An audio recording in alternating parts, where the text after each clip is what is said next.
সম্মানিত মুসল্লিয়ান ইকরাম,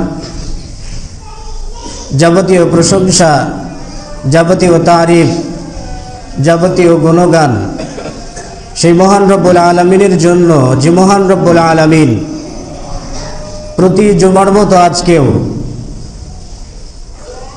আমাদেরকে নির্বাচন করেছেন তার বিশেষ দিনের জন্য, এবং এই সাপ্তাহিক জুমার বিশেষ ফজিলতের দিনে, ফজিলতের আশায় সাপ্তাহিক জুমায় মসজিদে উপস্থিত হওয়ার তৌফিক দান করেছেন। সে মহান রব্বুল আলামিনের দরবারে সিজদায়ে শুকর সকলেই বলি আলহামদুলিল্লাহ। অতঃপর তার প্রিয় রাসূল, আখিরি নবী, শেষ নবী মুহাম্মদুর রাসূলুল্লাহ সাল্লাল্লাহু আলাইহি ওয়াসাল্লামের প্রতি বর্ষিত হোক দরুদ ও সালাম। সম্মানিত উপস্থিতি, খুতবাতে সূরাতুল মুমিনুন থেকে একটি আয়াতের অংশ বিশেষ তেলাওয়াত করেছি এবং সেই সাথে নবী সাল্লাল্লাহু আলাইহি ওয়াসাল্লামের সহিহ সুন্নাহ থেকে একটি হাদিস তেলাওয়াত করেছি। আল্লাহ রাব্বুল আলামিন তৌফিক দান করলে উক্ত আয়াত এবং হাদিসের উপর স্বল্প পরিসরে কিছু আলোচনা করার চেষ্টা পাবো ইনশাআল্লাহ তাআলা। আলোচনার বিষয়বস্তু মাটির উপরের আলোচনা হয়তো অনেকেই করেছি, কিন্তু এবার একটু মাটির তলে যেতে চাই। সেটি হচ্ছে মৃত্যুর পরে আমাদের কোন কোন পরিস্থিতির সম্মুখীন হতে হবে, আমরা কোন অবস্থায় থাকব। এজন্য আজকে আমি আপনাদের সামনে যে আলোচনার বিষয় নিয়েছি সেটি হচ্ছে আলামুল বারজাখ বা বারজাখী জীবন। মৃত্যুর পরবর্তী জীবন পরিক্রমা, তার প্রথম ধাপ হলো আলামুল বারজাখ বা বারজাখী জিন্দেগি বা বারজাখী জীবন। মানুষ যখন মারা যায় তখন আমরা কবরস্থ করি। কবরস্থ করার পর আমরা যার যার মতো করে চলে আসি। এরপরে কবরে কি হয় বা না হয়, সাধারণত মানুষের মাঝে সবচাইতে বেশি ভুল ধারণা রয়েছে এই বারজাখী জিন্দেগির ব্যাপারে। অনেকে বলে থাকেন যে মৃত্যুর পরে শাস্তি হয় আত্মার উপরে, দেহের উপরে নয়। আবার অনেকে বলে থাকেন যে মৃত্যুর পরে কোনো শাস্তি নাই, হিসাব নিকাশ হওয়ার আগে আবার কিসের শাস্তি। এরকম নানাবিধ কথা আমরা বলে থাকি এবং অনেকগুলো প্রশ্ন আমাদের সামনে দানা বাঁধে যে মৃত্যুর পরে কবরে যদি শাস্তি হয় তাহলে কবর খনন করলে শাস্তির স্বরূপ দেখা যায় না কেন? মানুষের দেহ তো পচে যায়, তাহলে শাস্তিটা আরোপিত হবে কার উপর বা শাস্তিটা কার জন্য বরাদ্দ? এরকম নানাবিধ প্রশ্ন আসে এবং সেই প্রশ্নের সমাধান ক্রমান্বয়ে দেওয়ার চেষ্টা করব ইনশাআল্লাহ। তো প্রথমত আমাদের জানা উচিত বারজাখ কি, বারজাখটা কি। এই মর্মে আল্লাহ রাব্বুল আলামিন বলছেন যে হাত্তা ইযা জাআ আহাদাহুমুল মাউত ক্বালা রাব্বিরজিউন। যখন কোনো মানুষের কাছে মৃত্যু এসে যায়, মৃত্যু আসলে তখন সে আল্লাহর দরবারে ফরিয়াদ করে, রব্বিরজিউনি, হে আল্লাহ তুমি আমাকে ফেরত পাঠাও দুনিয়াতে, আমি দুনিয়াতে যাব। লাআল্লি আমালু সলিহান, যাতে দুনিয়াতে যে সৎ কাজগুলো করে আসতে পারি, যেগুলো আমি করি নাই, যে সৎ কাজগুলো করি নাই সেগুলো করে যাতে আবার কবরে আসতে পারি। আল্লাহ রাব্বুল আলামিন বলবেন কাল্লা, কখনো নয়, ইন্নাহা কালিমাতুন হুয়া কাইলুহা, এটা তার শুধুমাত্র একটা বাক্য বা একটি মাত্র কথা ছাড়া আর কিছুই নয়। ওয়ামি ওয়ারাইহিম বারজাখুন ইলা ইয়াউমি ইউবাসুন, কারণ তাদের মৃত্যুর পশ্চাতেই রয়েছে বারজাখ। এই বারজাখটাই চলবে ইলা ইয়াউমি ইউবাসুন, একেবারে পুনরুত্থান পর্যন্ত। তাহলে পুনরুত্থান পর্যন্ত মানে মৃত্যুর পর থেকে শুরু হয় বারজাখী জীবন, পুনরুত্থান পর্যন্ত বারজাখী জীবন চলে। এই বারজাখী জীবন, এই লম্বা একটা সময়কাল, এই লম্বা একটা যুগ, এই যুগটা মানুষ কোন অবস্থায় থাকে, কি অবস্থায় থাকে? বারজাখ কাকে বলে প্রথমত জেনে নেওয়া যাক। বারজাখ কি? আল কামুসুল মুহিত নামক একটি আরবি ডিকশনারি, সেখানে আল্লামা ফাইরুজ আবাদি তিনি বলছেন যে মান আল বারজাখ, আল বারজাখু আল হাজিজু বাইনা শাইআইনি, মানে দুটো বস্তুর মাঝের অন্তরায় যা সৃষ্টি করে সেটাকেই বারজাখ বলা হয়। দুটি বস্তুর মাঝে যা অন্তরায় সৃষ্টি করে এটি হচ্ছে বারজাখ। এবং লিসানুল আরবে এইরকমই কথা বলা হয়েছে, ওয়াকুল্লু হাজিজিন বাইনা শাইআইনি ফাহুয়া বারজাখুন, প্রতি দুই বস্তুর মাঝে যা অন্তরায় সৃষ্টি করে, বাধা সৃষ্টি করে, প্রাচীর সৃষ্টি করে বা দেওয়াল দাঁড় করায়, এটাকে বারজাখ বলা হয়। আর এর জন্য আল্লাহ রাব্বুল আলামিন বলছেন মারাজাল বাহরাইনি ইয়ালতাকিয়ান বাইনাহুমা বারযাখুন লা ইয়াবগিয়ান। মারাজাল বাহরাইনি, আল্লাহ রাব্বুল আলামিন দুটি সমুদ্রকে পরিচালিত করেছেন, চলমান করেছেন, প্রবাহমান করেছেন। ইয়ালতাকিয়ান, এই দুটি সমুদ্র একটি অপরটির সাথে যুক্ত, একটি অপরটির সাথে মিলিত। তো মারাজাল বাহরাইনি ইয়ালতাকিয়ান বাইনাহুমা বারযাখুন, কিন্তু এই দুই সমুদ্রের মাঝে রয়েছে একটি অন্তরায়, এই দুই সমুদ্রের মাঝে রয়েছে একটি প্রাচীর বা একটি অন্তরায়, যে অন্তরায়ের কারণে একজন অপরজনের সাথে মেশে না। মারাজাল বাহরাইনি ইয়ালতাকিয়ান বাইনাহুমা বারযাখুন লা ইয়াবগিয়ান। এই বারজাখটি হচ্ছে লোনা পানি আর মিষ্টি পানির মাঝে একটা ব্যবধান রয়েছে। লোনা পানির সাগরটা মিষ্টি পানিতে প্রবেশ করে না, আবার মিষ্টি পানির সাগরটা লোনা পানিতে প্রবেশ করে না। তো উভয়ের মাঝে একটা বারজাখ রেখেছেন আল্লাহ রাব্বুল আলামিন। এই যে লোনা এবং মিষ্টি পানির মাঝের যে একটি ব্যবধান, মাঝের যে একটি অন্তরায়, এই অন্তরায়কে আল্লাহ রাব্বুল আলামিন বারজাখ হিসেবে উল্লেখ করেছেন। সেই জন্য মৃত্যুর পর এমন একটা সময়কাল যেটা দুনিয়ার জিন্দেগি নয়, আবার যেটা আখিরাতের জিন্দেগি নয়, এটি হচ্ছে বারজাখ। হাফিজ ইবনুল কাইয়িম রাহিমাহুল্লাহ মাদারিজুস সালিকিন নামক একটি গ্রন্থ, সেখানে তিনি উল্লেখ করেছেন যে বারজাখ হচ্ছে আল হাজিজু বাইনা শাইআইন, দুটি বস্তুর মাঝে অন্তরায় সৃষ্টি করা বা বাদ দাঁড় করানো, এটি হচ্ছে বারজাখ।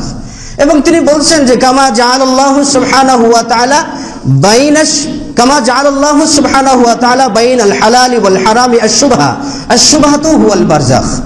ইবনুল কাইয়িম রাহিমাহুল্লাহ বলছেন যে হালাল এবং হারামের মাঝামাঝিতে শুবহা বা সন্দেহযুক্ত বিষয় আছে, এটি হলো বারজাখ।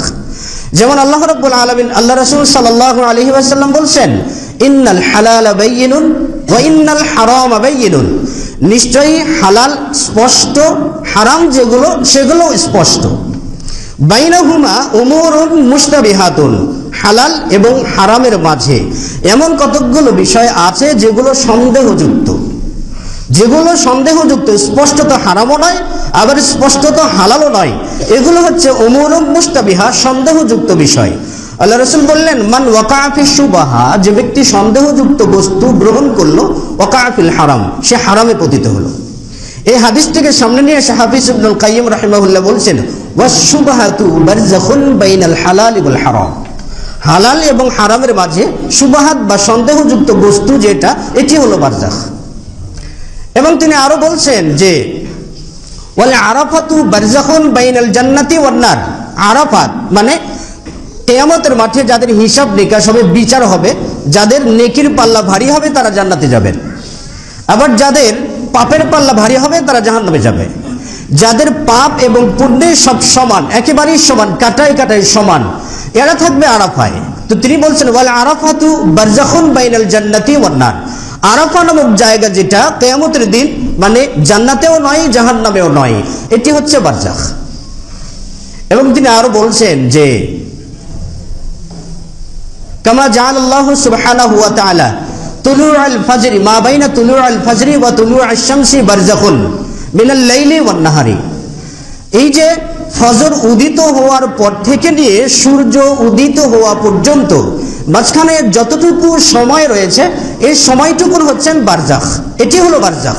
কারণ ফজর উদিত হওয়ার পর থেকে নিয়ে সূর্য উদিত হওয়া পর্যন্ত এই সময়কালটা না রাতের ভাগে আছে না দিনের ভাগে আছে। কারণ রাত শেষ হয়ে যায় তুলুল ফজর, ফজর উদিত হলে রাত শেষ হয়ে যায়, আবার দিন শুরু হয় সূর্য উদিত হওয়ার পর থেকে। তাহলে ফজর উদিত হওয়ার পর থেকে নিয়ে সূর্য উদিত হওয়া পর্যন্ত মাঝখানে 1 ঘন্টা কি 1.5 ঘন্টা যে সময়কাল, এটাকে বলা হয় বারজাখ।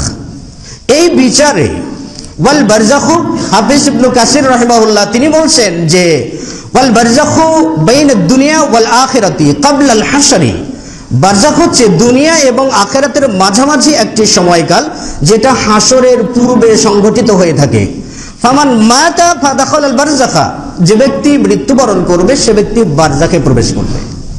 তো এটি হলো কি বারজাখী জিন্দেগি। মানুষ যখন মারা যায় তখন বারজাখে প্রবেশ করে, মানুষ যখন মারা যায় তখন সে আখিরাতে যায় না। নবী সাল্লাল্লাহু আলাইহি ওয়াসাল্লামের এক সাহাবী এক ব্যক্তিকে লক্ষ্য করে, যে ব্যক্তি মারা গেছেন তাকে লক্ষ্য করে বলছিলেন সে তো চলে গেল, আখিরাতের জিন্দেগিতে সে চলে গেল। নবী সাল্লাল্লাহু আলাইহি ওয়াসাল্লাম বললেন না না, সে আখিরাতের জিন্দেগিতে যায়নি, বাল ইয়াযহাবু ইলাল বারযাখি, বরং সে বারযাখি জিন্দেগিতে প্রবেশ করেছে। আর এই বারযাখ থেকে উঠে হাসরে যাবে, সেখান থেকে হিসাব নিকাশ, এরপরে জান্নাত জাহান্নাম। এটি হলো বারযাখি জিন্দেগি, যেটা দুনিয়াও নয় আবার যেটা আখিরাতও নয়। অন্যান্য উলামায়ে কিরামগণ বলছেন যে ওয়াল বারযাখু বাইনাদ দুনিয়া ওয়াল আখিরা লাইসা মিন আহলিদ দুনিয়া ইয়াকুলুনা ওয়া ইয়াশরাবুন। বারযাখের অধিবাসী যারা, তারা দুনিয়ার অধিবাসী নয়, বরং যেহেতু দুনিয়ার মানুষ খাবার গ্রহণ করে, পান করে, তারা খাবারও গ্রহণ করে না, পানও করে না। আবার লাইসা মিন আহলিল আখিরা, তারা আবার আখিরাতের অধিবাসীও নয়, কারণ ইউজাওয়াজু বিআমালিহিম, আখিরাতে তো তাদের আমলের বিনিময় দেওয়া হবে। আমলের বিনিময় দেওয়া হলে জান্নাত কিংবা জাহান্নামে যাবে, কিন্তু যখন বারযাখি জিন্দেগিতে আসে তখন এটা আমলের প্রতিদান সে পায় না। তাহলে বোঝা যায় যে বারযাখি জিন্দেগি এটা একটা আলাদা জীবন। এই আলাদা জীবনটাকে পার করে তারপরে আখিরাতের জিন্দেগিতে পা রাখতে হবে। উসমান বিন আফফান রাদিয়াল্লাহু তাআলা আনহু থেকে বর্ণিত, তিনি বলছেন যে নবী সাল্লাল্লাহু আলাইহি ওয়াসাল্লাম বলছেন, এই বারযাখি জীবন মানে কবরটা হচ্ছে সবচেয়ে বড় ফিতনা। কবর থেকে যে ব্যক্তি মুক্তি পাবে আর সে ব্যক্তি কিয়ামতের দিনে মুক্তি পাবে, এটি হচ্ছে প্রথম ফিতনা। যাই হোক, বারযাখি জীবনে প্রবেশ করে মানুষ মৃত্যুবরণ করার মাধ্যমে। যখন মানুষ মারা যায়, দুনিয়া ত্যাগ করে, তখন মানুষ বারযাখি জিন্দেগিতে প্রবেশ করে। এখন কথা হলো যে মানুষ যখন মারা যায়, মারা গেলে তারপর তাকে গোসল দেওয়া হয়। প্রায় কোনো লাশের ক্ষেত্রে 24 ঘন্টা সময় যায়, কোনো লাশের ক্ষেত্রে 12 ঘন্টা সময় যায়, আবার কোনো লাশের ক্ষেত্রে 6 ঘন্টা সময় যায়। এই যে বিশাল একটা ব্যবধান, 8 ঘন্টা কি 9 ঘন্টা কি 10 ঘন্টা কি 12 ঘন্টা, এই সময়কাল মানুষের আত্মাটা থাকে কোথায়? এই সময়কাল মানুষের আত্মাটা কোন জায়গাতে যায়? আল্লাহ রাব্বুল আলামিন কোথায় নেন? মানে মৃত্যুর পর থেকে বারযাখি জীবন শুরু, এটাই বারযাখ। যখন মানুষ মারা যায়, আত্মাটা বেরিয়ে গেলেই বারযাখ শুরু তার জন্য। তাহলে কবরে আসার আগে আত্মাটা কোথায় থাকে, এরপরে কবরে আসে।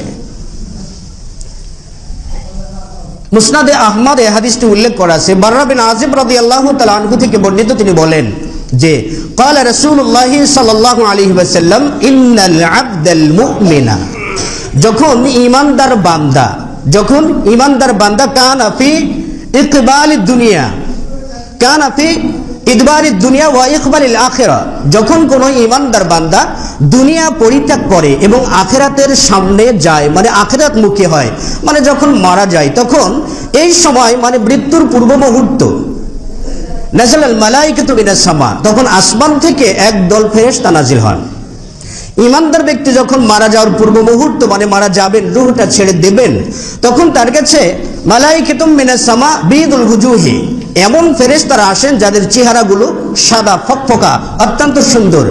কান্না বুজুহাহুমুশ শামসু, যেন তাদের চেহারা যেন সূর্যের রশ্মির মতো, সূর্যের আলোর মতো ঝকঝক করছে, এমন কিছু ফেরেশতা এই মৃত্যুমুখে পতিত ঈমানদার ব্যক্তির কাছে এসে যান। ওয়ায়াজলিসুনা মাদ্দাল বাসার, এরপরে সকল ফেরেশতারা দৃষ্টি যতদূর পর্যন্ত যায় এই লোকটার, ততদূর পর্যন্ত এই ফেরেশতারা বসে পড়েন। চতুর্দিক থেকে ফেরেশতারা বসে পড়েন। ফাজা মালাকুল মাউতি আলাইহিস সালাতু ওয়াস সালাম, এরপর আজরাইল আলাইহিস সালাতু ওয়াস সালাম, মালাকুল মাউত, তিনি চলে আসেন। আসার পর ওয়া জালাসা আলা রাসিহি, তিনি এসে মাথার কাছে বসে পড়েন। মাথার কাছে বসে তিনি ডাকতে থাকেন, ইয়া আইয়াতুহান নাফসুত তাইয়্যিবা উখরুজি হামিদাতান আও উখরুজি ইলা মাগফিরাতিন মিনাল্লাহি ওয়া রিদওয়ানিহি, হে পবিত্র আত্মা, হে প্রশান্ত আত্মা, তুমি বেরিয়ে আসো, এখনই তুমি বেরিয়ে আসো, ইলা মাগফিরাতিন মিনাল্লাহ, আল্লাহ রাব্বুল আলামিনের ক্ষমার কাছাকাছি চলো, আল্লাহ তাআলা ক্ষমা করার জন্য প্রস্তুত, তুমি ক্ষমার দিকে বেরিয়ে আসো। উখরুজি হামিদাতান, কোন বর্ণনায় রয়েছে উখরুজি বুশরাতান, সুসংবাদ গ্রহণ করে তুমি বেরিয়ে আসো।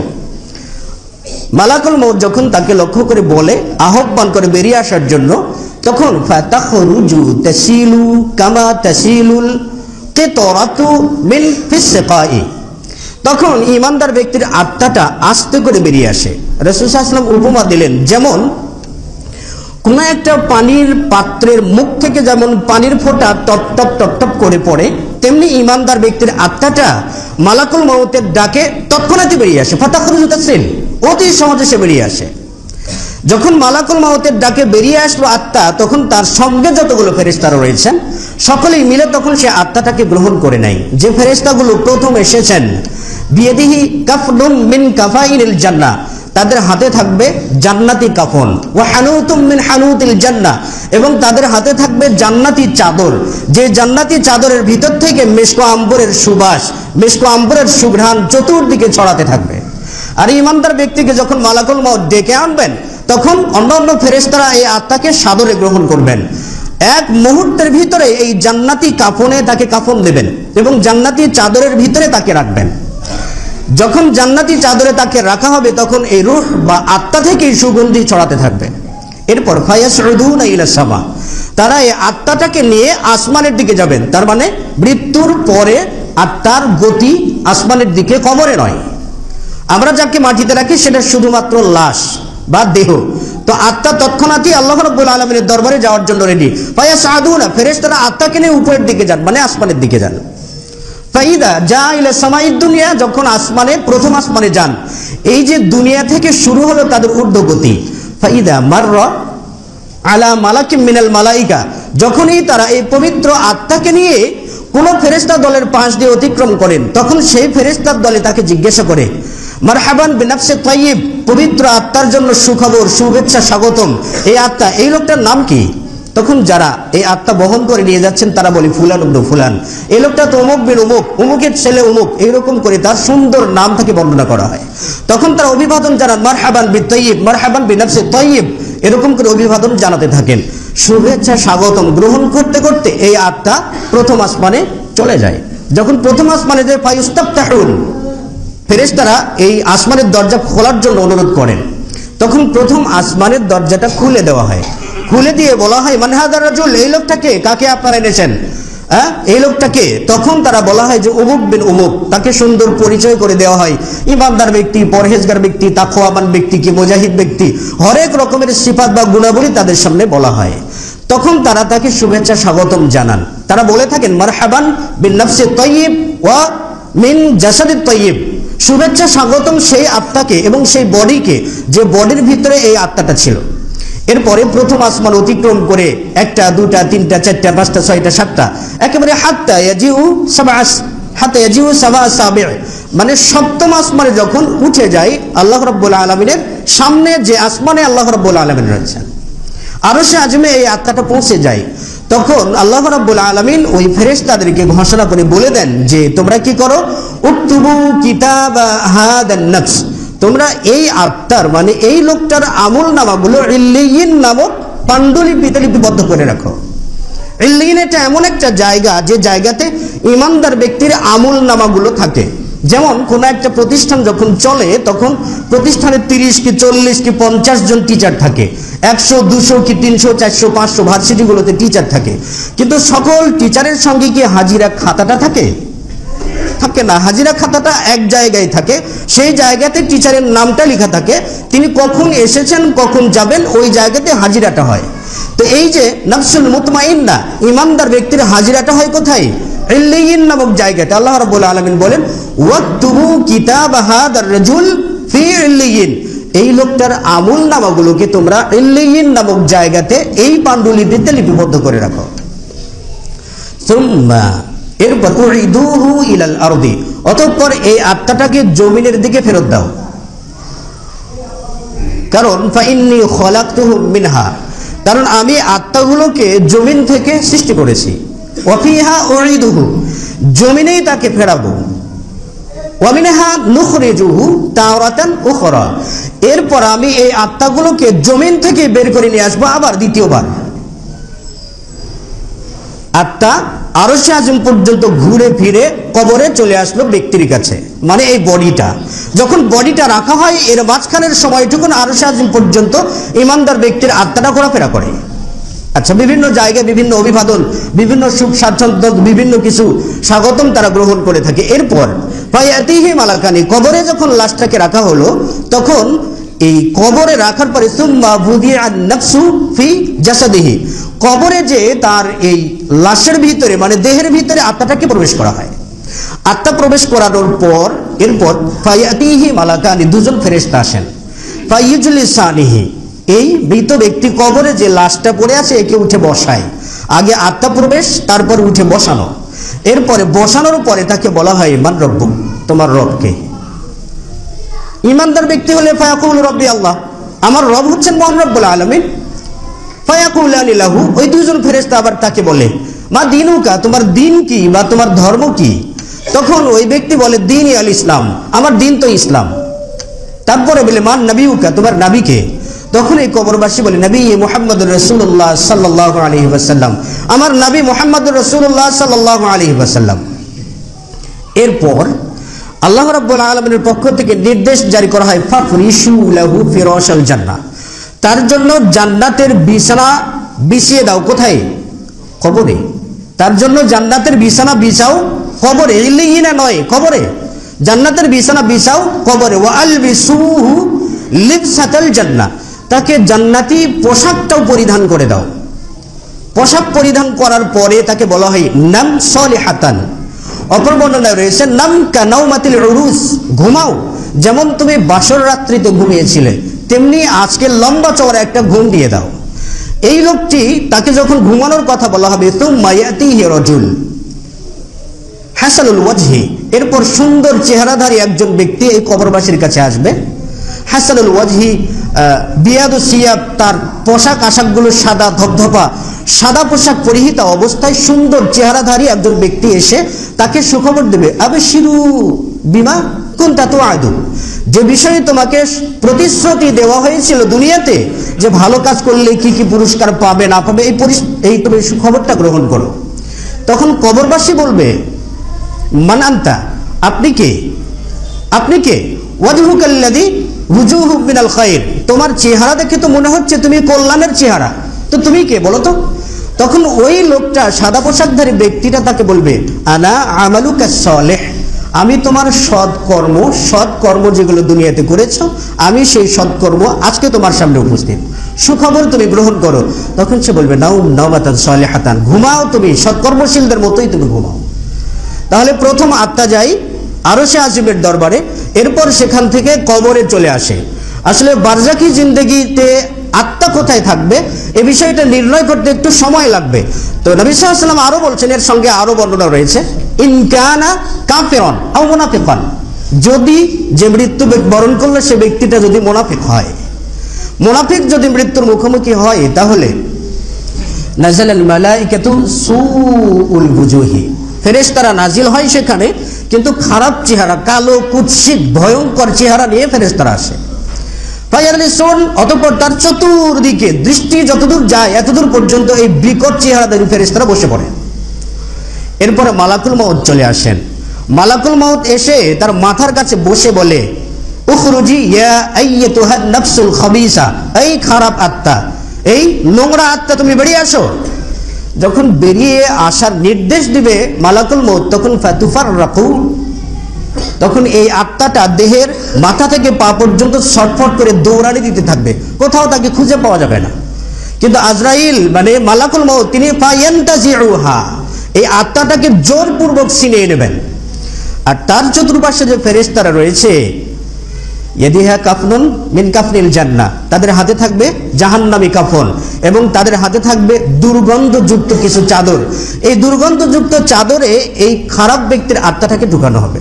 এরপরে ফায়াসউদুনা ইলাস সামা, এই খারাপ আত্মাকে নিয়ে তারা আসমানের দিকে যখন উঠতে থাকবেন, প্রথম আসমানে যখন যে দল ফেরেশতার নিকট দিয়ে অতিক্রম করবে, ফেরেশতারা বলবে এই লোকটাকে, এই খারাপ আত্মা, এই খারাপ আত্মাকে। তখন বলা হবে ফুলান বিন ফুলান, অমুক অমুক। তখন তারা বলবে এই খারাপ আত্মার জন্য কোনো সুখবর নেই।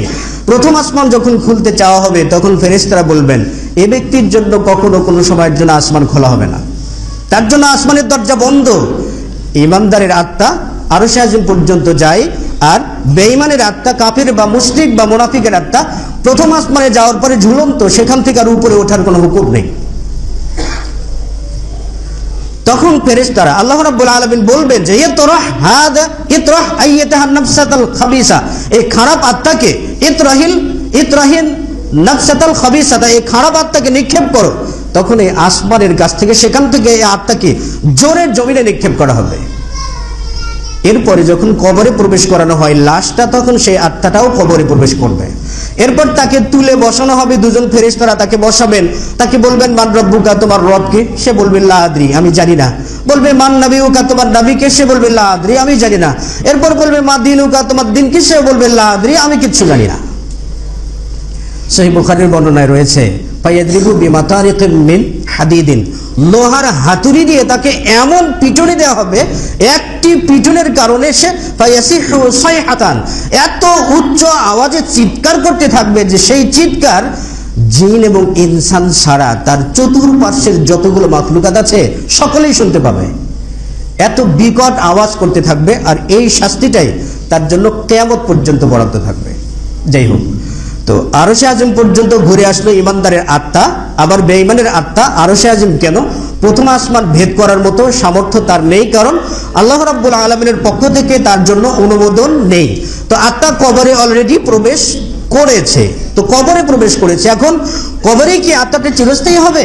আমরা যেটা জানতে পারি যে মৃত্যুর পরে মানুষ যখন মারা যায় তখন তার আত্মা আসমানে যায়, এরপরে কবরে প্রবেশ করে। এখন আজীবন কি কবরেই থাকবে, বা সবসময় কি কবরেই থাকবে? এই মর্মে নবী সাল্লাল্লাহু আলাইহি ওয়াসাল্লাম অন্য জায়গাতে বলছেন, যেটা আমি খুতবার শুরুতেও তেলাওয়াত করেছিলাম। বারা বিন আযিব রাদিয়াল্লাহু তাআলা আনহু থেকে বর্ণিত, তিনি বলেন যে নবী সাল্লাল্লাহু আলাইহি ওয়াসাল্লাম বলছেন যে ইদা সুইলা, যখন জিজ্ঞেস করা হবে কবরবাসীকে, মানে ফিতনাতুল কবর ওয়া সুআলুহুম, কবরবাসীর ফিতনা। আত্মা আরশে আজম ঘুরে আসলো, কিন্তু প্রথম ফিতনা হচ্ছে কবর। বারজাকি জিন্দেগির প্রথম ফিতনা, সবচাইতে বড় ফিতনা হলো কবর।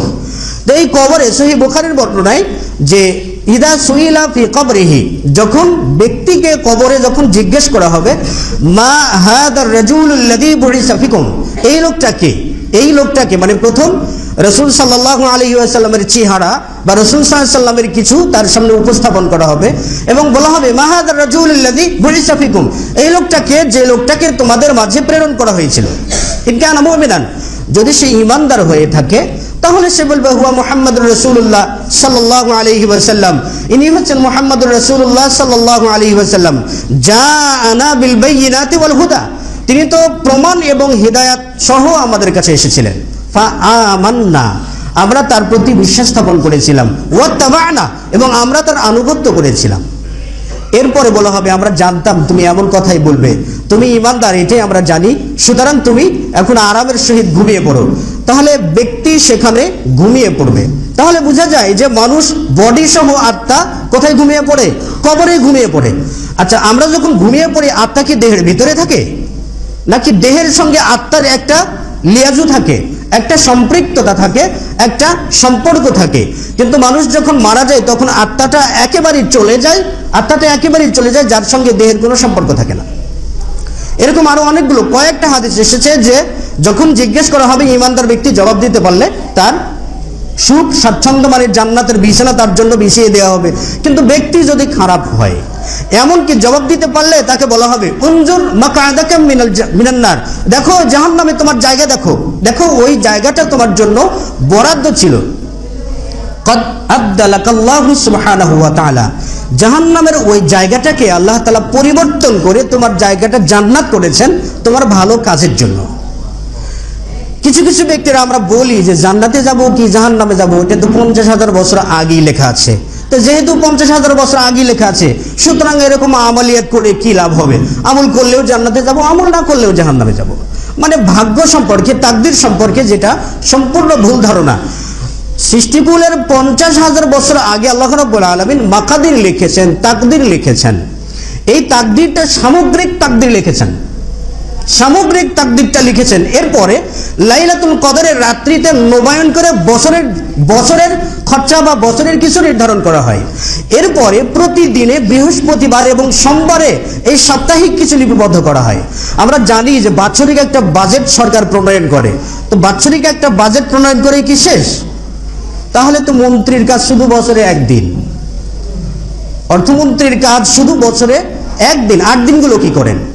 মানে বাৎসরিক যে একটা বাজেট সরকার যখন আসে, 5 বছরের টার্গেটে একটা বাজেট থাকে, এরপরে বাৎসরিক একটি বাজেট থাকে, মাসিক একটা বাজেট থাকে, সাপ্তাহিক বাজেট থাকে, দৈনিক বাজেট থাকে। এত কেন? তার মানে এই যে নবায়ন নয়, মানে ওই কাতাবাল্লাহু মাকাদিরুল খালকি, ওই যে 50,000 সৃষ্টিকুলের 50,000 বছর আগে যা নির্ধারণ করেছেন, এর ভিতর থেকে কিছু নবায়ন, এর ভিতর থেকে কিছু কাটছাট, এর ভিতর থেকে কিছু চেঞ্জ বা কিছু পরিবর্তন আল্লাহ রাব্বুল আলামিন করে থাকেন। ভাগ্যের পরিবর্তন হয় না ঠিক, কিন্তু যিনি ভাগ্যের নিয়ন্তা, যিনি ভাগ্যের সৃষ্টিকর্তা, তিনি কি চাইলে করতে পারবেন না? আল্লাহ রাব্বুল আলামিনের ক্ষমতাকে আমরা ছোট করে দেখি কেন? যাই হোক, এরপরে আসা যাক, কবরে যখন মানুষ যায় তাহলে কবরে সুখ স্বাচ্ছন্দ্যের সঙ্গে থাকে, জান্নাতি লেবাসে থাকে, জান্নাতি পোশাকে থাকে। অন্যদিকে কাফের বা মুশরিক ব্যক্তিকে যখন বলা হবে মা হাযার রাজুলুল্লাযী বুইসা ফীকুম, এই লোকটির ব্যাপারে তোমাদের মতামত কি, যে ব্যক্তি তোমাদের মাঝে প্রেরিত হয়েছিলেন? তারা বলবে লা আদরি, আমরা জানি না, কারণ সামি'তু মা ইয়াকুলুন নাস, মানুষেরা যা বলতো তাই শুনে শুনে আমরা বলতাম, আমরা তার প্রতি ঈমানও আনি নাই, বিশ্বাস স্থাপনও করিনি, তার আনুগত্যও করিনি।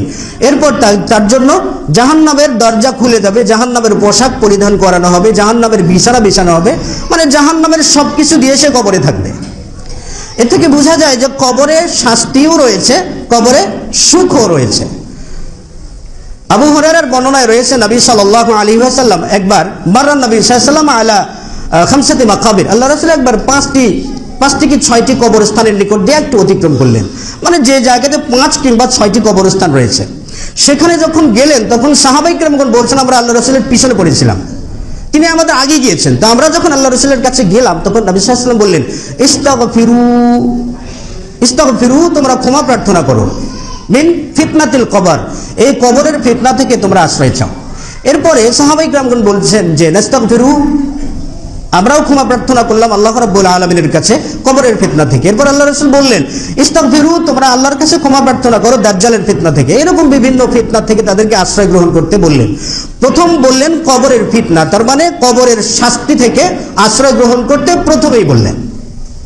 এরপর অন্য জায়গাতে আসছে আব্দুল্লাহ বিন আমর রাদিয়াল্লাহু তাআলা আনহু থেকে বর্ণিত, তিনি বর্ণনা করছেন যে লাম্মা যাকারান নবী সাল্লাল্লাহু আলাইহি ওয়াসাল্লাম ফাত্তানাইল কবরি, যখন আল্লাহ রাসূল কবরের ফিতনাগুলো নিয়ে আলোচনা করছিলেন তখন ক্বালা উমর ইবনুল খাত্তাব, উমর বিন খাত্তাব বললেন নবী সাল্লাল্লাহু আলাইহি ওয়াসাল্লামকে লক্ষ্য করে আতুরাদ্দু আলাইনা উকুলুনা ইয়া রাসূলুল্লাহ, কবরে যখন জিজ্ঞেস করা হবে তখন কি আমাদের আকল, মানে আমাদের বিবেক, আমাদের জ্ঞানকে কি ফেরত দেওয়া হবে? মানে আমরা কি হুশ পাবো, কি আমরা জ্ঞান পাবো? নবী সাল্লাল্লাহু আলাইহি ওয়াসাল্লাম বলেন নাম কা হাইয়াতিকুমুল ইয়াউম, আজকের দিনে যেমন তুমি সুস্থ আছো, বিবেকবান আছো, সেরকমই বিবেক তোমাকে ফেরত দেওয়া হবে।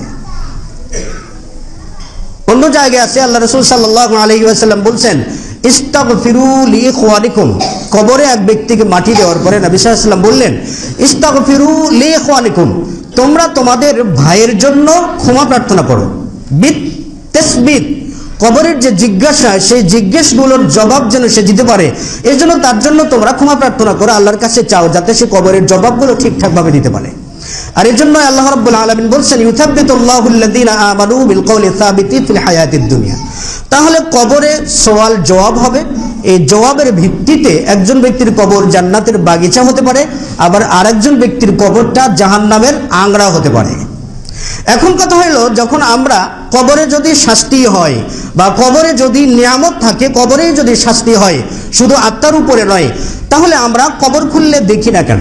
আমরা অনেকেই বলে থাকি যে শাস্তিগুলো হবে আত্মার উপরে, রূহের উপরে, দেহের উপরে নয়। শাইখুল ইসলাম ইমাম ইবনে তাইমিয়া রাহিমাহুল্লাহ মাজমুউল ফতোয়ায়ে 2য় খণ্ডের 450 পৃষ্ঠায় তিনি উল্লেখ করেছেন যে যদি কোনো ব্যক্তি এই দাবি করে যে কবরে মানুষকে মাটি দেওয়ার পরে তার শাস্তি কিংবা তার সুখটা তার আত্মার উপরে হবে, দেহের উপরে নয়, তাহলে সে ভুল করবে। কারণ শুধুমাত্র আত্মার উপরে শাস্তি হয় এই আকীদা পোষণ করে থাকে মুতাজিলারা, এই আকীদা পোষণ করে থাকে মুতাজিলারা। তার দাবি হচ্ছে অবশ্যই অবশ্যই মানব দেহের উপরেও শাস্তি হবে, মানব আত্মার উপরেও শাস্তি হবে। যে হাদিসগুলো পূর্বে উল্লেখ করলাম যে ভালো ব্যক্তি হলে আত্মা আগে দেহে প্রবেশ করানো হবে, আগে দেহে প্রবেশ করানো হবে, দেহটাকে উঠে বসানো হবে, তারপরে তার উপরে শাস্তি আরোপিত হবে, তারপরে তার উপরে জান্নাতি হওয়া লাগবে। তাহলে বোঝা যায় যে মূলত দেহের উপরে এবং আত্মার উপরে সমন্বয় করে শাস্তিটা আরোপিত হবে অথবা নিয়ামত ভোগ করবে। মুতাজিলাদের কিছু ভ্রান্ত আকীদা রয়েছে, তারা বলছে যে আত্মার উপরেই শাস্তি হবে ও দেহের উপরে নয়, কারণ দেহে তো পচে যায়, সবকিছু তো নিঃশেষ হয়ে যাবে। আচ্ছা বলুন তো, আমরা যে সন্তানগুলোকে জন্ম দেই সেই সন্তানকে আমরা কি খেয়ে ফেলি? খেয়ে ফেলি না। আমাদের ঔরস থেকে যা জন্ম নেয় সেটাকে কি আমরা খেয়ে ফেলি? খেয়ে ফেলি না। তো মাটির ঔরস থেকে যদি মানুষ জন্ম নেয় তাহলে এই মানুষকে মাটি কেন খাবে? সে তো মানুষের জনক, মানে তার উপাদান দিয়ে মাটি সৃষ্টি, মাটি থেকেই তো আদম সৃষ্টি। তাহলে মাটি থেকে যদি সৃষ্টি হয়ে থাকে, যে উপাদান দিয়ে সৃষ্টি করা হলো, তাহলে সেই মাটি কেন খাবে? আচ্ছা, এখন কথা হলো আমরা দেখতে পাই না কেন? দেখতে পাই না কেন এর জবাব যদি দিতে হয়, তাহলে আমরা এটা নিশ্চিন্তে আমরা এটা স্বীকার করি যে পৃথিবীতে অনেকগুলো জিনিস আছে যেগুলো দেখা যায় না।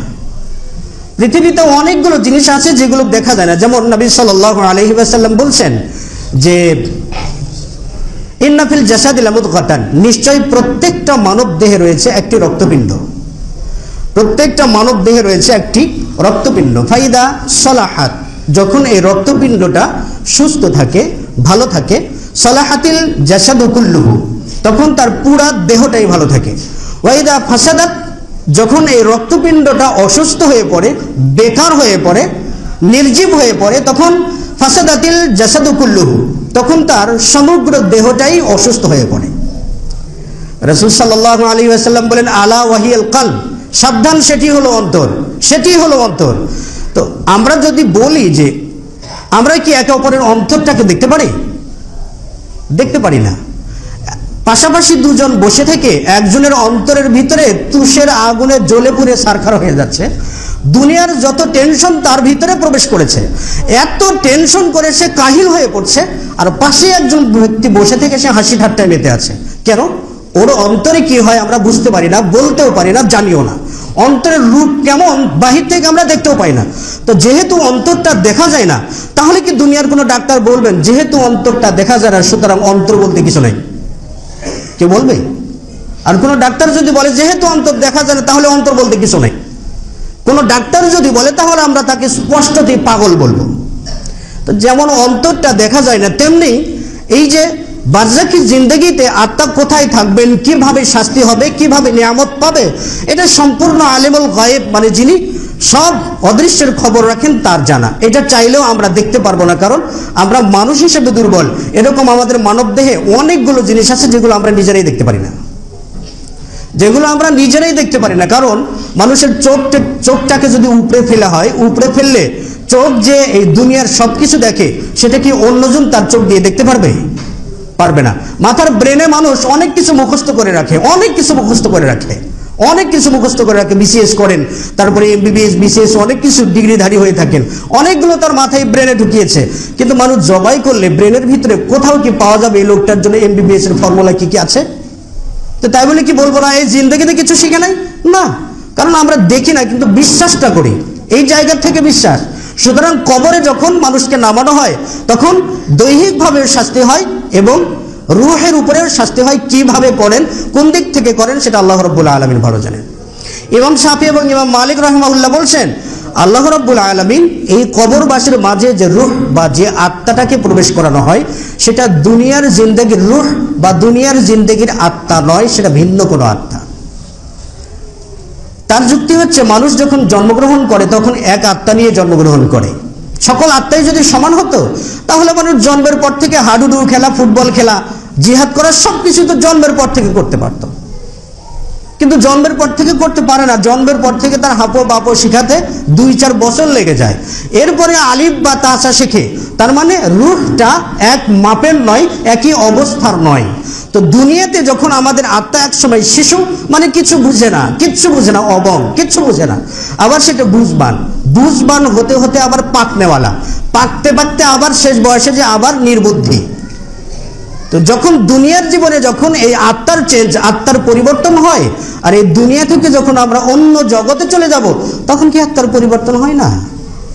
ইমাম শাফি এবং ইমাম মালিক রাহিমাহুল্লাহ বলছেন সুতরাং সেই আত্মা পৃথিবীর আত্মা নয়। পৃথিবীতে যে আত্মা, সেই আত্মা চেঞ্জ হয়, সেই আত্মা পরিবর্তন করেন আল্লাহ রাব্বুল আলামিন। যাই হোক, তো কবরে যখন মানুষকে রাখা হয় তখন কবরে এইরকম সিলসিলা তার জন্য চালু করা হয়, হয় জান্নাত, হয় জান্নাতের বাগান, অথবা জাহান্নামের শিক্ষা তার জন্য বরাদ্দ থাকে। প্রথম ফিতনা, সহিহ ইবনে হিব্বানে একটা হাদিস উল্লেখ করা আছে, উসমান বিন আফফান রাদিয়াল্লাহু তাআলা আনহু থেকে বর্ণিত। তিনি বর্ণনা করছেন, আব্দুল্লাহ বিন আমরের বর্ণনা রয়েছে যে উসমান বিন আফফান রাদিয়াল্লাহু তাআলা আনহু কবরকে দেখে কেঁদে ফেলতেন, কবরকে দেখে কেঁদে ফেলতেন। তিনি বলছেন আমার কাদার কারণ হচ্ছে নবী সাল্লাল্লাহু আলাইহি ওয়াসাল্লাম বলছেন কবরের ফিতনাটা সবচাইতে বড় ফিতনা, সবচাইতে মারাত্মক ফিতনা। আসমা বিনতে আবি বকর রাদিয়াল্লাহু তাআলা আনহা থেকে বর্ণিত, তিনি বলেন যে আমি একবার নবী সাল্লাল্লাহু আলাইহি ওয়াসাল্লামের কাছে, মানে আমি একবার জিতু ইলা আয়েশাতা জাওজাতিন নবী সাল্লাল্লাহু আলাইহি ওয়াসাল্লাম, আমি একবার আয়েশা সিদ্দিকা রাদিয়াল্লাহু তাআলা আনহার বাড়িতে গেলাম। তো বাড়িতে যে দেখি ওয়ান্নাসু ইউসাল্লুন, মানুষেরা দেখি সালাত আদা করছে, জামাতবদ্ধভাবে সালাত আদা করছে। কারণ ইনদা খাসাফিশ শামস, সূর্যগ্রহণের দিনে আমি আল্লাহ রাসূলের বাড়িতে, মানে আয়েশার বাড়িতে গিয়েছিলাম। তো যে দেখি সকলেই সালাত আদা করছে, বলে আয়েশা তো কায়েমা, আয়েশা সিদ্দিকাও দাঁড়িয়ে আছেন, তিনিও সালাত আদায় করছেন। তো আমি আয়েশা সিদ্দিকাকে জিজ্ঞাসা করছিলাম, তার সালাত শেষে আমি তাকে জিজ্ঞেস করছিলাম, মালিন নাস, মানুষদের কি হলো যে তারা এইভাবে দাঁড়িয়ে দাঁড়িয়ে সালাত আদা করছে? তো আয়েশা সিদ্দিকা রাদিয়াল্লাহু তাআলা আনহা আশারাত ইলা সামাই, তিনি আমাকে আসমানের দিকে ইঙ্গিত করে দেখিয়ে দিলেন।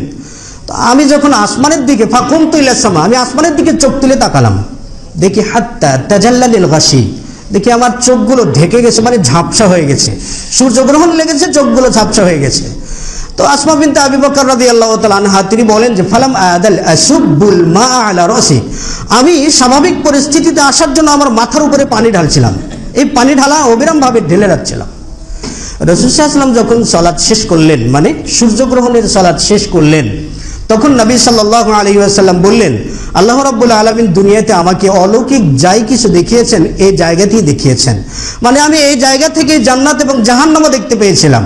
তো নবী সাল্লাল্লাহু আলাইহি ওয়াসাল্লাম ওসিয়াত করলেন এবং তিনি বললেন, আউয়ালু মা ইফতানুন নাস, প্রথমেই সর্বপ্রথম মানুষ যে ফিতনার সম্মুখীন হবে, সেই ফিতনাটা হলো বারজাখী জীবনে, অর্থাৎ সেই ফিতনাটাই হলো কবরে ফিতনার সম্মুখীন হবে। আর এই কবরে সেই লোকটাকে জিজ্ঞেস করবে, ফায়ুস আলু মা ইলমুকা ফি হাদার রাজুল, এই যে যেই লোকটা দেখছো, এই লোকটার ব্যাপারে তোমার জ্ঞান কি, তুমি কি বুঝো, কি জানো, এই লোকটার ব্যাপারে তুমি কি বোঝো? তখন এই কবরবাসী যদি ঈমানদার হয়ে থাকেন, তখন এই ঈমানদার ব্যক্তি তখন বলবে, হাদা হুয়া মুহাম্মাদুর রাসূলুল্লাহ সাল্লাল্লাহু আলাইহি ওয়াসাল্লাম, তিনি হচ্ছেন মুহাম্মদুর রাসূলুল্লাহ সাল্লাল্লাহু আলাইহি ওয়াসাল্লাম, তিনি আমাদের কাছে ওহী নিয়ে এসেছিলেন, আমরা তার আনুগত্য করেছিলাম। তখন তার পক্ষ থেকে বলা হবে, আমরা জানতাম যে তুমি এরকমই কথা বলবে, কারণ লাকিন্না আনতা মুমিন, কেননা তুমি ঈমানদার, সেটাই আমরা জানি। তো তোমার জবাব শুনে আমরা নিশ্চিত হলাম, এরপরে তার জন্য জান্নাতের বিছানা হবে। সুতরাং বারজাখী জীবনটাই হচ্ছে সবচেয়ে বড় ফিতনা। এই যে যখন মানুষের আত্মা চলে যায়, তখন বারজাখী জীবন শুরু হয়। এখন কথা হলো, কিছু কথা বলতেই হয় যে মৃত্যুর পরেও নবী সাল্লাল্লাহু আলাইহি ওয়াসাল্লাম জীবিত রয়েছেন, তিনি সালামেরও জবাব দেন। মৃত্যুর পরে ওলিয়ারা জীবিত রয়েছেন, তারাও নাকি সালামের জবাব দেয়। ইয়াকুব সানুসি তিনি বলছেন যে আমার কাছে একজন বেঢপ্পা টাইপের বেদুইন লোক এসে বলছে, হে আল্লাহর ওলি, আমার জন্য একটা জায়গা ঠিক করে দিন, সেখানে আমি মৃত্যুবরণ করব। ইয়াকুব সানুসি বলছে, আস্তাগফিরুল্লাহ ওয়া আতুবু ইলাইহি, আমি ভাবছি লোকটা পাগল, এই লোকটা মরবে তো সেটা বলতে পারে কি করে? তো লোকটি বলল যে আমি আগামীকাল প্রত্যুষ, মানে দ্বিপ্রহরের সময় মারা যাব, আমার জন্য একটা জায়গা ঠিক করে দিন। তো ইয়াকুব বলছে যে হ্যাঁ, আমি ঠিকই তার জন্য জায়গা করে দিলাম। তো আমি দেখি ঠিক পরের দিন ওই জায়গাতেই লোকটা যে পবিত্র হয়ে 2 রাকাত সালাত আদা করে ওই জায়গাতে মৃত্যুবরণ করেছে। তো আমি যখন তাকে কবরে দিচ্ছিলাম, মাটি দেওয়ার সময় কবরে দাফন দিচ্ছিলাম, দাফন দিতে কবরে আমি নেমেছি। আমি যখন কবরে নেমেছি, তখন দেখি সে আমার দিকে তাকিয়ে মুচকি হেসে উঠছে, মিষ্টি হেঁচে উঠে বলছে, আশ্চর্য হচ্ছ? আরে আল্লাহর ওলিরা কখনো মারা যায় না, তারা শুধু স্থানান্তরিত হয়, আমি কিয়ামতের দিন তোমাকে সুপারিশ করব। আস্তাগফিরুল্লাহ ওয়া আতুবু ইলাইহি। ফাযাইলে সাদাকাত, বিভিন্ন মসজিদে তালিমের মহাগ্রন্থ, তো বাংলাদেশে তালিমের মহাগ্রন্থ একেবারে বিরাট ধর্মগ্রন্থ হয়ে গেছে, বিভিন্ন মসজিদে বিভিন্ন মাদ্রাসায় তালিম দেওয়া হচ্ছে ওই জায়গাতে, অথচ এগুলো কাহিনীগুলো সেখানে। এর থেকে তারা প্রমাণ করতে চায় আল্লাহর ওলিরা মরে না। ঠিকই, আত্মার তো মরণ হয় না, কিন্তু দুনিয়ার আত্মার মরণ হয়। তো যে জিনিস সেটি হচ্ছে কি, বারজাখী জিন্দেগিতে আমরা সকলেই জীবিত, শুধু রাসূল নয়। বারজাখী জিন্দেগিতে আমরা সকলেই জীবিত, শুধু রাসূল নয়। তো বারজাখী জিন্দেগির যুগটা সম্পূর্ণ আলাদা। আচ্ছা বলুন তো, আমরা তো আমাদের বর্তমান সময়ে বিজ্ঞান তো অনেক কিছুই বলছে, মঙ্গল গ্রহ আছে, শনি গ্রহ আছে, বুধ গ্রহ আছে। আচ্ছা টেলিফোন লাগান তো, মঙ্গল গ্রহে কথা বলতে পারেন? কেন কথা বলতে পারি না কেন? মানে ওই জগৎটা আলাদা, ভিন্নতা রয়েছে, ওটা অন্য জগৎ, মানে অন্য জগতের সঙ্গে এই জগতের কোনো সম্পৃক্ততা নেই। হয়তো অনেকেই দাবি করছে মঙ্গল গ্রহে যায় 1 মাস সফর করে পিকনিক করে এসেছেন কিনা তিনি বলেছেন, তার সাক্ষী কে আছে, তার প্রমাণটা কে আছে? এটি নিয়ে অনেক ইখতিলাফ রয়েছে। কতগুলো বিজ্ঞানীরা বলছে আমেরিকা থেকে একটা চরে যে ভ্রমণ করে এসে বলছে আমরা চাঁদের দেশে গিয়েছিলাম। তো এরকম অনেক কিছু তর্ক বিতর্ক, অনেক কিছুই তো রয়েছে। তো এই যে জগৎটা ভিন্ন, তো আমরা যে দুনিয়ার জগতে রয়েছে, এই জগৎ থেকে যখন আমরা আলামে বারজাকে যখন প্রবেশ করব, তখন দুনিয়ার সঙ্গে যোগাযোগ বিচ্ছিন্ন, আখিরাতের সঙ্গেও যোগাযোগ বিচ্ছিন্ন। মানে আমরা এমন একটা অবস্থান, এমন একটা জায়গায় অবস্থান করব, যেমন ওই যে সমুদ্রের লোনা পানি আর মিষ্টি পানির মাঝখানে যদি একটা পোকা থাকে, সেই পোকাটার যেমন অবস্থা, আমাদের ঠিক বারজাকি জীবনটা এরকম। আমরা দুনিয়াতেও নয়, আখিরাতে নয়, সুতরাং সব দিক থেকে সংযোগটা বিচ্ছিন্ন। রাসূল সাল্লাল্লাহু আলাইহি ওয়াসাল্লাম বলছেন, একটা হাদিসে উল্লেখ করা আছে, সহিহ হাদিসে, যে যখন কোনো ব্যক্তি রাসূল সাল্লাল্লাহু আলাইহি ওয়াসাল্লামকে লক্ষ্য করে সালাম দেন, যখন কোনো ব্যক্তি কবর জিয়ারতে যে রাসূলকে সালাম দেন, তখন আল্লাহ রাব্বুল আলামিন রাদ্দাল্লাহু রূহাহু, আল্লাহ তাআলা রাসূল সাল্লাল্লাহু আলাইহি ওয়াসাল্লামের আত্মাকে ফেরত দেন। তার মধ্যে আত্মাকে যখন ফেরত দেন, তখন তিনি তার জবাব দেন। এর থেকে বোঝা যায় যে রূহ বা আত্মা সব সময়ের জন্য কবরে অবস্থান করে না, বিভিন্ন জায়গাতে যায়। কার ইচ্ছাতে যায়? মহান রব্বুল আলামিনের ইচ্ছাতে যায়। তো এই জন্য কবরে রাসূল সাল্লাল্লাহু আলাইহি ওয়াসাল্লাম জীবিত রয়েছেন, বসে আছেন মাগফিরাত নিয়ে, ক্ষমা নিয়ে, এই উদ্ভট কিছু ধারণা যেগুলো দেওবন্দীরা দিয়ে থাকে, এগুলো সম্পূর্ণ ভিত্তিহীন, সম্পূর্ণ বানোয়াট। কারণ বারজাকি জিন্দেগি সম্পূর্ণ ভিন্ন জিন্দেগি। এই জিন্দেগির সঙ্গে দুনিয়ার কোনো সম্পৃক্ততা নেই, এমনকি আখিরাতেরও কোনো সম্পৃক্ততা নেই। হাফিজ ইবনে হাজার আসকালানী এমনটি বলছেন, ইমাম ইবনে তাইমিয়া রাহিমাহুল্লাহ এমনটি বলছেন, এবং অনেক অনেক অনেক অনেক দলিল আদিল্লাগুলো সামনে নিয়ে এসেছেন। সেই হিসাবে দেওবন্দীদের আকীদা বা দেওবন্দীদের বিশ্বাসকে যদি সামনে নিয়ে আসা যায় রুহের জগৎ সম্পর্কে, বারজাকি জগৎ সম্পর্কে, বা রাসূলের জীবিত থাকা সম্পর্কে, তাহলে তাদের আকীদাটা মুতাজিলাদের আকীদা, তাদের আকীদাটা খারিজিদের আকীদা, তাদের আকীদাটা রাফিজিদের আকীদা, তাদের আকীদাটা মুশাব্বিহাদের আকীদা, তাদের আকীদাটা কাদারিয়াদের আকীদা। সুতরাং আহলুস সুন্নাহ ওয়াল জামাতের এইরকম কোনো উদ্ভট আকীদা কখনো হতে পারে না। সে যাই হোক, আসুন না আমরা বারজাকি জিন্দেগির জন্য প্রস্তুতি নেই। মসজিদ থেকে বের হতে পারবো কিনা আল্লাহ তাআলাই ভালো জানেন। মানে বারজাকি জিন্দেগিটা এমন দেহের সাথে একেবারে লেগে আছে, মানে কখন আত্মাটা চলে যাবে, মানে বারজাকি জিন্দেগিতে যাওয়ার জন্য আত্মা সব সময়ের জন্য রেডি। মানে আল্লাহর নির্দেশ হলেই মালাকুল মউত হাজির।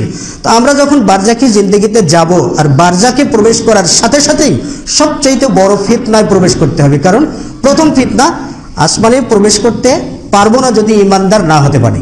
দ্বিতীয়ত, কবরের জবাবটা যদি আমরা ঠিকঠাক মতো দিতে না পারি, তাহলে কবরেও শাস্তি, কবরের দেহের উপরেও শাস্তি, আত্মার উপরেও শাস্তি, সব দিক থেকেই আমাদের পরিস্থিতি খারাপ হয়ে যাবে। অপর বর্ণনায় রয়েছে যে কবরকে, মাটিকে আল্লাহ তাআলা নির্দেশ দিবেন, কবরে যে ব্যক্তি রয়েছে আত্মা প্রবেশ করার পর অনুমোদন, মানে প্রশ্নের জবাব যখন না দিতে পারবে, তখন কবরকে বলা হবে চাপ দেওয়ার জন্য। মাটি তখন এমন চাপা দেবে, এক পার্শ্বের হাড় অপর পার্শ্বের হাড়ের ভিতরে প্রবেশ করবে। এই কঠিন পরিস্থিতিতে যাতে আমাদের সম্মুখীন না হতে হয়, এর জন্য আমরা সবসময়ের জন্য কবরের শাস্তি থেকে আশ্রয় কামনা করব। বারজাকি জিন্দেগিতে যাতে আমরা ভালো থাকি, আল্লাহ রাব্বুল আলামিন আমাদেরকে সুখ স্বাচ্ছন্দ্যের সঙ্গে রাখেন, সেই দোয়া যাতে আমরা সবসময়ের জন্য করতে পারি। আল্লাহ তাআলা আমাদের তৌফিক দান করুন।